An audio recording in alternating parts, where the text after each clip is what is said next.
দর্শক মাঠে ফিরে আবারও দুর্দান্ত গোলের দেখা পেলেন আর্জেন্টাইন স্টার লাউতারো মার্টিনেজ।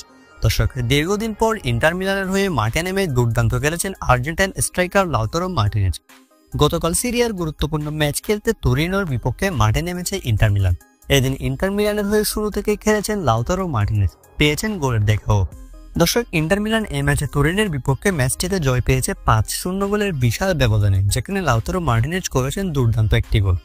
এই ম্যাচে প্রথমার্ধে 2-0 গোলে এগিয়ে যায় লাউতারো মার্টিনেজরা। এরপর ম্যাচের 51তম মিনিটে নিজের গোলের দেখা পায় লাউতারো মার্টিনেজ।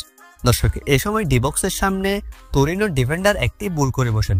সে সময় গোলকিপারকে বোকা বানিয়ে ক্ষিপ্র গতিতে ছুটে গিয়ে দুর্দান্ত ফিনিশিংয়ে বল জালে পাঠান আর্জেন্টাইন এই স্ট্রাইকার, এবং লাউতারো মার্টিনেজের গোলেই ইন্টার মিলান এগিয়ে যায় 3-0 গোলের ব্যবধানে। এরপর এই ম্যাচটিতে ইন্টার মিলান আরও 2টি গোল করেন এবং শেষ পর্যন্ত ইন্টার মিলান 5-0 গোলের জয় নিয়ে পূর্ণ 3 পয়েন্ট নিয়ে মাঠ ছেড়েছেন। দর্শক গত মৌসুমে ইন্টার মিলানের হয়ে দুর্দান্ত ফর্মে ছিল লাউতারো মার্টিনেজ, যদিও ট্রফির ছোঁয়া পাননি লাউতারো মার্টিনেজরা। তবে এবারে সিজনীয় ধারাবাহিকতা বজায় রাখছেন লাউতারো মার্টিনেজ। সিজনের প্রথম গোলের দেখা পেয়ে গেলেন লাউতারো। তুরিনের বিপক্ষে গতকাল মাঠে নেমে দুর্দান্ত গোল করে মাঠ রাঙিয়েছেন আর্জেন্টাইন এই সুপারস্টার।